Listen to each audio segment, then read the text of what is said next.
Wait for it. Wait for it. Alright, I think I've got a good angle. I don't know if you can hear me or not. I'm skating home from a double performance of the evening. I did a 7:30 or 8 o'clock show. It was an outdoor show for the West Side Comedy Theater. We're opening for live projected outdoors. That's right. People are talking to me. There was like a family gathering, free show outdoors in Santa Monica to see Rio. And the theater that I did a family-orientated improv show. So, and it went well. You know what was weird about it is typically when you do improv, it's in an intimate theater. At most of any improv theater I've ever performed at was maybe 150, and those are huge theaters. The West Side Comedy Theater probably seats, you can get probably 80 people in there. I don't know if it's safe with 80 people, but 80 people is, I would say, generally max capacity. We were outside, and there was probably a couple hundred people out there. Give or take 100, because it's hard to tell. After about 20 people, I lose track of how to keep count of people. Anyways, we had to hold on to a woo! Yeah! That's what I'm talking about. I mean, it's simple. It's just life. Oh, people are getting their car fixed. Anyways, because it was outdoors, we had a lot of people there. There was no way that we could really just talk and project enough. So we had to have microphones. And I don't know if you've seen improv comedy shows before, but you don't typically, you were just acting as if you're on stage in a theater thing. So if you're holding a microphone, inherently it changes it from feeling like improv to feeling like maybe every man in a stand-up show. But the show went great. I was surprised. I was pessimistic, and it's rare that I didn't tell anybody else. I would never say out loud that I don't think something's going to work. Because the truth is, in anything that you do, and this is kind of the way that I roll, you need confidence. There's a wise man named Aaron Haber. Probably a lot of people would say he's a jerk, but he's very smart. And if there was any one thing that someone taught me that changed me, it was the 3 C's of improv. Here we go, green light. He taught it as the 3 C's of improv, but I think it's really the 3 C's of life. And here they are. One of them, you've just got to find yourself. There's nothing you can do about it. You got it, you don't got it. Hopefully, if you work on the other 2 things, you'll earn it. But the first thing is confidence. Absolutely. More than 50%. I'd say 75%, maybe 90% is just confidence. If you believe that you can do something, you can absolutely do it. I believe it goes for life. That's a personal belief, but it's fact on stage. If you're doing a show on stage, you simply have to believe you can do it. The moment you have doubt, any other talent that you have, even if you are naturally really talented, but if you're not confident, it's going to cut away at that. You have to be confident. Then you have to be committed, which might seem, it's a strange thing to explain. Commitment is absolute devotion to the moment. In improv, it's simple. You commit to something. If you're acting like a monkey, you absolutely jump around the stage, itch your armpits like this, and ooh and ee.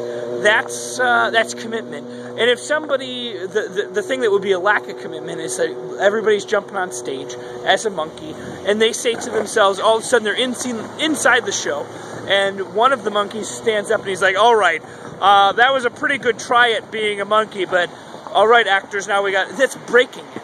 I don't know, this might be above. I've studied improv for a long time, but I hope you can follow me on that.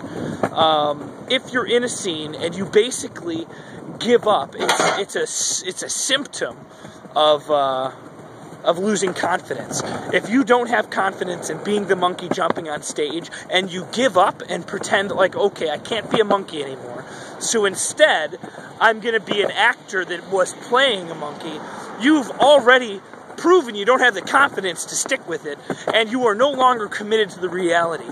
Now, in real life, confidence can be just believing you can do a job. Commitment is also like following through with that job. If you have to do a certain amount of steps to finish something, and there are some people that aren't committed to it because they can't handle it, but I think that more often than not, people aren't committed to something because they don't believe they can succeed, so they give up. That's bullshit. So you have to be confident and you have to be committed. I guarantee on stage I teach this shit, but I think in real life also. And then thirdly, it's charisma. So 3 C's: confidence, commitment, and charisma. Now, charisma is generally your personality. And, you know, you can't train somebody to have a personality. That's a really tough thing to do in improv, where you say, well, you either got it, you don't got it. And I don't prescribe to that idea. I believe everybody can do anything. So charisma... There are cops coming. I hope they're not coming for me. I could be getting a DWI. They are coming for me. I don't know. Let's see if we can get some view. I'm confident I can get away from these cops. And I'm committed to being not caught for anything. And if I do, I'm pretty charismatic.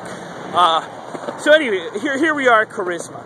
So when you're on stage and you do a good job, people are going to like you.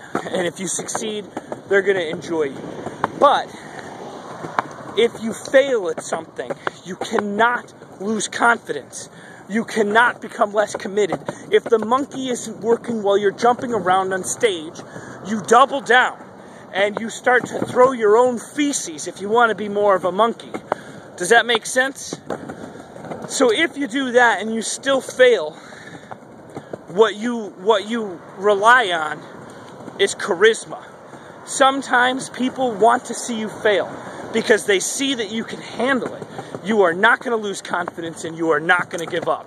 That's how you get charisma, because people take your when your failures become your winnings, you're ahead. Let me rephrase this, because there is somebody that, and I don't want to get into names, I don't know who watches this or whatnot, but there was someone who had spoken of someone else and said, yeah, they're really good, but they can just never do like specific games. They can't handle certain games and challenges, like guessing things and being smart and learning like clues. I know that's hard to explain. Follow me. But this person had made like a really big show, right? He made it, and it's a really tough show to get into. And this other person, who's a very good improviser, absolutely amazing, he didn't make it. And he was complaining. He's like, you know, I am more consistent. I succeed more often than this other person. And he's right. He does. He is a more consistently successful improviser. But the difference is when that improviser, when he was improvising, if he failed, I don't think he gave up. I wouldn't say it. I would say maybe a little bit. Maybe he wasn't quite as committed. Maybe he wasn't quite as confident. But he couldn't fail gracefully. People weren't on his side to fail. What you have to do is get people that even when you fail, they root for you. That's the true underdog. I feel like I'm an underdog in a lot of ways. And I don't want to get too deep on it. But I want full disclosure.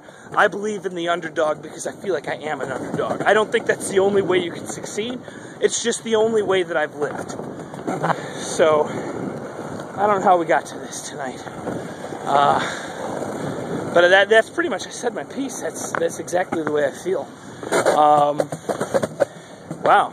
A little bit more motivational than I usually. I feel like I should do some sort of fart joke or something to lighten the spirits. But no. It's gotten dark. I'm going to have to end it here because you can't see me anyway. So, thanks for watching.